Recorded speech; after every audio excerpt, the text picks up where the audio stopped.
Hello and welcome to next session on diuretics. In this session we will be discussing about thiazide diuretics and carbonic anhydrase inhibitors. Let us see this diagram of distal convoluted tubule. Here again there are different transporters like sodium chloride symporter. Okay, there is one transporter, that is sodium chloride symporter, and we also have sodium potassium ATPase pump on the interstitial side. Just remember that this is the interstitial site, also called as basolateral site, which contains blood. Okay, so we have sodium potassium ATPase pump here. And what is the activity of this pump? It will try to maintain a lower sodium concentration inside the cell, inside the tubular cell. Okay, we can also see one receptor for parathyroid hormone which is acting on this calcium channel and causing calcium reabsorption. And again on the basolateral side we have one sodium calcium exchanger whose purpose is to reabsorb the calcium, okay, to take out the calcium from the tubular cells and put it into the blood. And lastly we have one hydrogen calcium antiporter. Okay, so the purpose of sodium potassium ATPase pump is to lower the sodium concentration inside the tubular cells. Now one important sodium chloride symporter is present on the luminal side, as we can see, and its purpose is to reabsorb the sodium. Now what thiazide diuretics does is, just we are seeing the mechanism of action of thiazide first.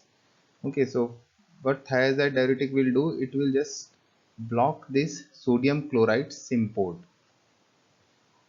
thereby leading to increased excretion of sodium, and thereby again diuretic effect will be produced.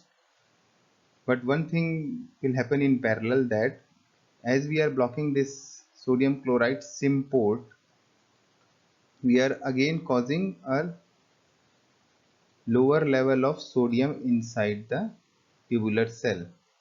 Due to this, the efficiency of sodium calcium exchanger will be increased. What I mean to say, that as we have decreased the concentration inside the tubular cell, more of the sodium will be coming from the blood into the interstitial cell, allowing more of calcium to be reabsorbed. So this is important when we'll be discussing different effects. So for now, just remember that thiazide group of diuretics will inhibit sodium chloride symporter, leading to lower levels of sodium inside the tubular cell and increased excretion of sodium in the lumen, in the urine. Okay, thereby leading to its diuretic effect. Again, this is a moderate, there will be diuresis will be of moderate efficacy. Why? Because only up to 10% of sodium can be excreted via or can be excreted through this the use of thiazide group of diuretics. So this is important. And let us see then what are the different characteristics of thiazide group of diuretics. So they will, what is the mechanism of action? They will inhibit sodium chloride symport in the early part of DCT, that we know, that will increase luminal sodium and chloride concentration in the distal convoluted tubule, that is again in early part of DCT, leading to its diuretic effect. Just like furosemide, as furosemide was being secreted in the proximal convoluted tubule by a transporter, OAT transporter, the same transporter will be used by thiazide group of diuretics and will be secreted into the PCT, and from there it will the drug will go to its site of action, that is early part of DCT, and in early part of DCT it will inhibit sodium chloride symport. So what are the uses of thiazide group of diuretics? Number one use is it can be used in the treatment of hypertension. It can also be used in congestive heart failure, as it is a diuretic, so we can use it for the congestive symptoms. of congestive heart failure. We can also use thiazide group of diuretics in nephrolithiasis, in the treatment of calcium stones. Why? Because we know that thiazides are decreasing the calcium excretion. Okay, urinary calcium excretion is being decreased by thiazides. So there is less chance of precipitation of calcium in the tubules. So in nephrolithiasis, we can use thiazide group of diuretics. Lastly, we can use thiazide in nephrogenic type of diabetes insipidus. We will see in detail. Just remember these uses. These are the important uses of thiazides. Now coming to adverse effects, like loop diuretics, they are also sulfonamide derivative, that is it contains sulfur, so there can be hypersensitivity reactions. And I told you that any diuretic which acts proximal to the site of action of aldosterone will cause increased activity of aldosterone. Just like furosemide, it will also cause hypokalemia and alkalosis. So this is important again. Now, this is a very important adverse effect, hypercalcemia. I have already told you. One of the mechanism being that due to lower levels of sodium inside the tubular cells or in the epithelial cells, there will be increased action of sodium calcium exchanger, thereby leading to increased calcium reabsorption. That was one mechanism, that it will increase the activity of sodium calcium exchanger, thereby leading to increased calcium reabsorption. And second mechanism is that as thiazide can cause volume contraction, as it decreases plasma volume, there will be compensatory reabsorption of calcium in the proximal convoluted tubule. Okay, so these are the two mechanisms by which thiazide can cause hypercalcemia. Now coming to hyperuricemia, like furosemide, as it is both are secreted via organic ionic transporter, and this is also a weakly acidic drug. So uric acid will compete with thiazide for its secretion in the PCT. So the thiazide will be secreted while uric acid will not be secreted in PCT, will remain in blood, leading to hyperuricemia. Now coming to hyperglycemia, again this hyperglycemia was seen in furosemide also, and that time I told you that I will be explaining how furosemide or thiazide can cause hyperglycemia. So this is the place where we can explain this adverse effect. That is, see, thiazide can cause opening of ATP dependent potassium channels. Thiazide causes opening of ATP dependent potassium channels. So in case of beta cells of pancreas, when these potassium channels are open, we know that potassium is an intracellular ion. There will be efflux. The potassium will go out of the cell. This is a positive ion. So inside that pancreatic beta cell, there will be more negative. That is hyperpolarization. And so there will be hyperpolarization of pancreatic beta cells, leading to decreased release of insulin. So this is important, and that will cause hyperglycemia. And lastly, although there is no explanation for hyperlipidemia, but it is caused by thiazides. So in hyperlipidemia, mainly total cholesterol will be increased, also triglyceride levels can be increased, and LDL cholesterol can also be increased. Except one drug, that is indapamide, all thiazides can cause hyperlipidemia. So these are the common adverse effects, uses, and salient points about thiazide diuretics. Now just again I am focusing on this, just revising the thiazide types of thiazides. That is, one is chlorothiazide, then hydrochlorothiazide, and thiazide like diuretics are chlorthalidone, metolazone, and indapamide. Few important points about these thiazide diuretics that metolazone can be used even in if there is renal failure. Or usually we don't use thiazide in case of renal failure, but metolazone can be used even if GFR is less. While this chlorothiazide is the only thiazide diuretic that can be given parenterally. Okay, so chlorothiazide is only thiazide diuretic that can be used parenterally. Now coming to the role of thiazide in hypertension. So thiazides are mainly used in the treatment of hypertension. In fact, it is nowadays one of the first line therapy for the treatment of hypertension. So how thiazides are helpful in hypertension? See, first, initially thiazide will cause diuresis that will lead to reduction in plasma volume and cardiac output. We know that blood pressure is a function of cardiac output into total peripheral resistance.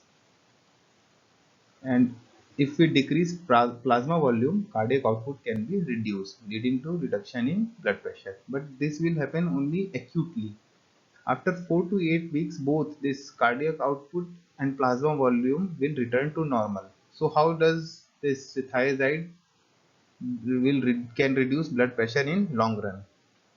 See, there are three mechanisms by which thiazide causes reduction in TPR. So in a long run, thiazide causes a reduction in TPR. Total body sodium stores will keep on depleting by thiazides. And if this there is lowering of sodium stores, so this will increase the efficiency of sodium calcium exchanger in blood vessels, thereby removing the calcium out of the smooth muscle, leading to vasodilatation and reduction in TPR. Next mechanism, just like furosemide, it will also increase the synthesis of certain vasodilatory prostaglandins like PG, E2 and I2, again leading to vasodilatation and reduction in TPR. And finally, in smooth muscles also, in smooth muscles of blood vessels, thiazide can increase the opening of potassium channels, thereby leading to hyperpolarization of those smooth muscles and leading to relaxation of the blood vessels, and finally again leading to reduction in TPR. TPR is total peripheral resistance. Nowadays, along with other antihypertensive drugs, these are the first line agents, especially in elderly patients, in patients having low renin hypertension, and in obese patients. We already know that high renin patients can be managed on, or the drug of choice for treating those kinds of patients will be AC inhibitors or angiotensin receptor blockers. But if the renin levels are low, we can go for thiazide diuretics. This thiazide group of diuretics should be avoided in young patients for the fear of developing again diabetes. So in diabetes also it is more or less contraindicated, as it can cause hyperuricemia. So you should not use this in gout, and also it is associated with dyslipidemia. So one should not use this if there is any abnormal lipid profile. So these are the, you can say, the conditions where we should avoid using thiazides. Okay. Now this is important, how thiazides are helpful in diabetes insipidus. So this is very important. First let us see what is diabetes insipidus.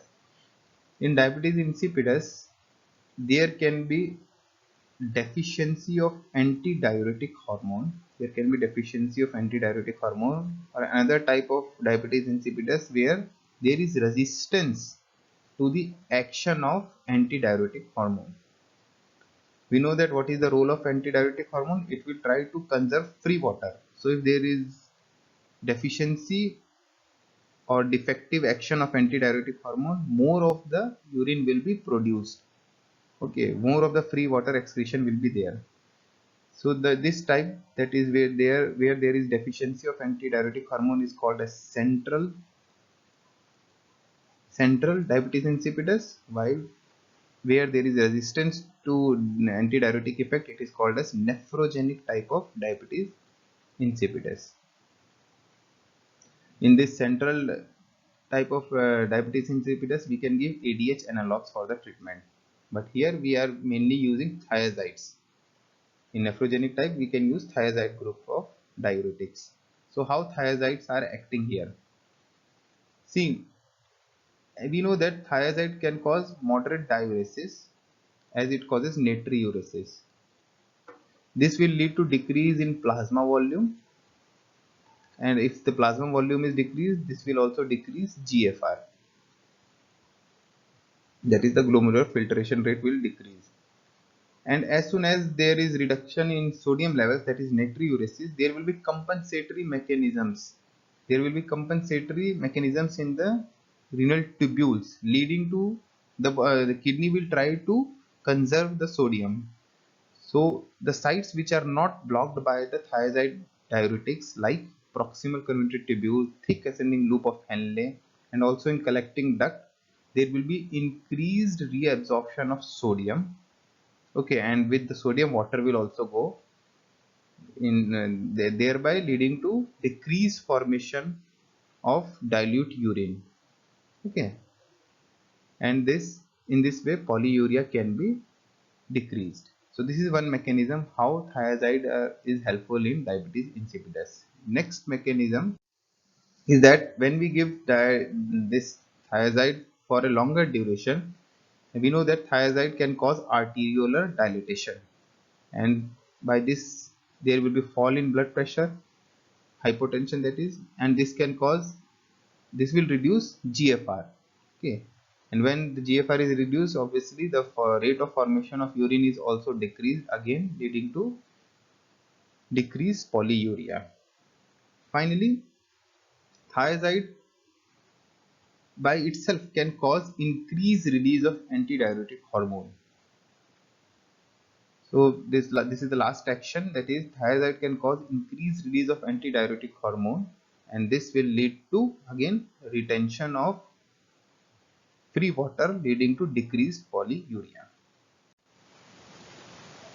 Now, although thiazides can be used in diabetes insipidus, but diabetes insipidus due to lithium or lithium induced diabetes insipidus, the use of thiazide or furosemide is contraindicated. Why? First, so how lithium can cause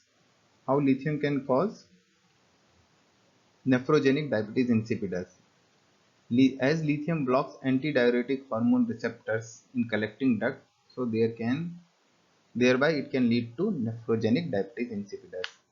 Now coming to why thiazide is contraindicated in lithium induced diabetes insipidus is that, see, the site of reabsorption of lithium is in collecting duct.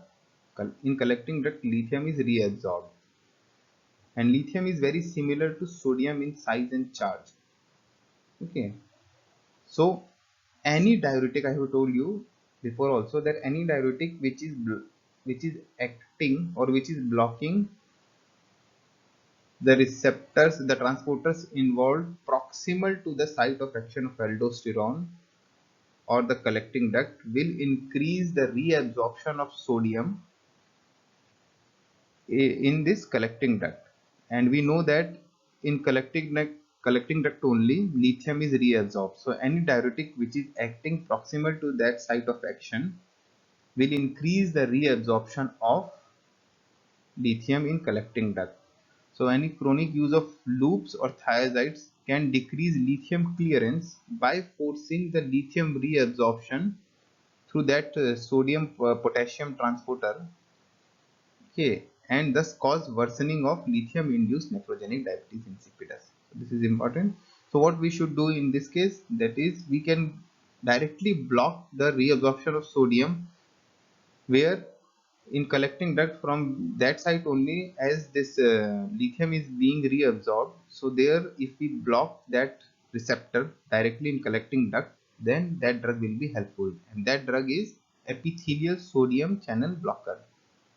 So the epithelial sodium channel blockers like amiloride and triamterene will block directly the epithelial sodium channels which are present in collecting duct that are involved in the reabsorption of lithium. So these are the drug of choices.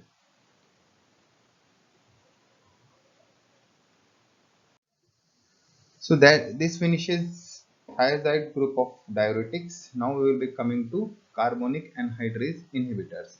So during our classification only I told you that carbonic anhydrase inhibitors act in the proximal convoluted tubule. So let us just revise the physiology of proximal convoluted tubule. So here we can see the importance of carbonic anhydrase enzyme. Actually, there are the presence of carbonic anhydrase enzyme is in luminal side and also in the cytoplasm of the tubular cells. So intracellularly also carbonic anhydrase is present, and at the luminal side or brush border site also carbonic anhydrase enzyme is present. So let us follow the diagram. There is one exchanger, sodium hydrogen exchanger or sodium hydrogen antipode, which is causing the reabsorption of sodium into the plasma, into the blood, and hydrogen is being secreted into the lumen. This hydrogen combines with the bicarbonate, which is filtered through the kidney and forms carbonic acid. Okay, and this carbonic acid, under the influence of enzyme carbonic anhydrase, which is present at the luminal site, gets converted into water and carbon dioxide. And this carbon dioxide will go inside the tubular cell, and again here it will combine with water, CO2 plus water, and under the influence of enzyme carbonic anhydrase, that is a cytoplasmic carbonic anhydrase, will get converted into carbonic acid back, and finally again it will get dissociated into hydrogen ion and bicarbonate, and this bicarbonate will get reabsorbed into the plasma, into the blood through its transporter. So what is ultimately happening? See, the ultimate effect of sodium hydrogen exchanger and this carbonic anhydrase in PCT is there is reabsorption of sodium bicarbonate. Okay, there is reabsorption of sodium bicarbonate. So suppose we give a drug which is an inhibitor of carbonic anhydrase enzyme, which is inhibiting both types of carbonic anhydrase enzyme present in luminal site, and also the cytoplasmic carbonic anhydrase enzyme is inhibited by these inhibitors. In that case, there will be decreased levels of hydrogen ion inside the cells, inside the tubular cell, and this bicarbonate will not be able to combine with this hydrogen ion. Okay, as there won't be any hydrogen ion to get secreted in the lumen, and also this there won't be any reabsorption of sodium, because the reabsorption of sodium was utilizing this sodium hydrogen antipode. So indirectly we are inhibiting the, by inhibiting carbonic anhydrase enzyme, we are indirectly inhibiting this sodium hydrogen exchanger, thereby leading to increased excretion of sodium. So there, that's why it is called as diuretic. And also we can see the bicarbonate ion will not be reabsorbed as there will not be any hydrogen which can combine with this bicarbonate, and there will be bicarbonate urea. This is important. So if we give carbonic anhydrase inhibitors, we can cause excretion of sodium, renal excretion of sodium along with bicarbonate urea. And if there is bicarbonate urea, then this can lead to one type of acidosis called as metabolic acidosis. As we know that bicarbonate is is a important it has importance in buffering the plasma pH. Okay, it maintains the plasma pH. So if there is bicarbonate urea, it can lead to metabolic acidosis. So this is one aspect of carbonic anhydrase inhibitor. Another thing is that we can see one important transporter here in proximal convoluted tubule. The name of that transporter is sodium glucose cotransporter, SGLT2. Actually, one of this anti-diabetic drug inhibits this sodium glucose co-transporter. The class of that drug is called as SGLT2 inhibitors. So by inhibiting this sodium glucose co-transporter, we can increase the renal excretion of glucose, thereby lowering the blood glucose, and also we can increase the renal excretion of sodium. So theoretically, this SGLT2 inhibitor is also has some potential as that of this carbonic anhydrase inhibitor. That is, it can also be classified as diuretic, but nowadays we are not classifying. In recently, there is some studies which are showing that it should be classified as a diuretic, but right now it is not classified as a diuretic. It is classified, this SGLT2 inhibitors are classified as anti-diabetic drug only. Okay, so regarding the mechanism of action, we have just seen how carbonic anhydrase inhibitors act. But one thing is that their action is self-limiting. So they are classified as low efficacy, low ceiling diuretic, even though they are acting in proximal convoluted tubule, but their action is very mild. Why? Because as there is metabolic acidosis, and whenever there is metabolic acidosis, there will be decreased filtration of bicarbonate. Okay, so again, the effect, if there is no bicarbonate in this urine, the effect will not, the effect of carbonic anhydrase inhibitor will be very less. And also, as we are inhibiting the renal sodium absorption in PCT, but we are not inhibiting the sodium absorption in other sites of PCT. So there will be stimulation of compensatory mechanisms, due to which there will be increased reabsorption of sodium in the other sites of nephron. Okay, in other sites of nephron, there will be increased reabsorption of sodium. So these two factors will limit the effect of carbonic anhydrase inhibitors. So just putting the things in the words, regarding carbonic anhydrase inhibitors, they will end with the one term, that is zolamide, acetazolamide, okay, dorzolamide, brinzolamide. They are the carbonic anhydrase inhibitors. So mechanism of action, here we can see they inhibit carbonic anhydrase enzyme that will result in decreased hydrogen formation inside the proximal convoluted tubule, that will reduce the activity of sodium hydrogen antiport, leading to increased renal excretion of sodium and bicarbonate, and this will cause diuresis. Okay, now as a diuretic drug, it is not commonly used because it has a very weak diuretic effect. So we mainly use carbonic anhydrase inhibitor in the treatment of glaucoma. Especially in acute congestive glaucoma, it reduces the intraocular pressure by decreasing the synthesis of aqueous humor. And this acetazolamide is drug of choice for the prevention of acute mountain sickness. So let us see how carbonic anhydrase inhibitors are helpful in the treatment of acute mountain sickness. Whenever at high altitude, the PO2 decreases. Okay, altitude means a height of more than 5,000, 6,000 feet. There is reduction in PO2. So partial pressure of oxygen decreases. This is sensed by the respiratory center, and there will be increased breathing, that is hyperventilation. The body will try to hyperventilate. Okay, and also there will be hypoxic vasoconstriction in the pulmonary vessels. Response to hypoxia in the body is usually by vasodilatation, but there is exception in pulmonary vessels where there will be vasoconstriction, leading to increase in hydrostatic pressure.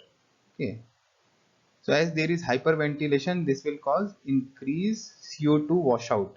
So that will cause respiratory alkalosis. While as there is increase in hydrostatic pressure, this will cause development of pulmonary edema. Now, what will acetazolamide will do? Actually, it will cause metabolic acidosis.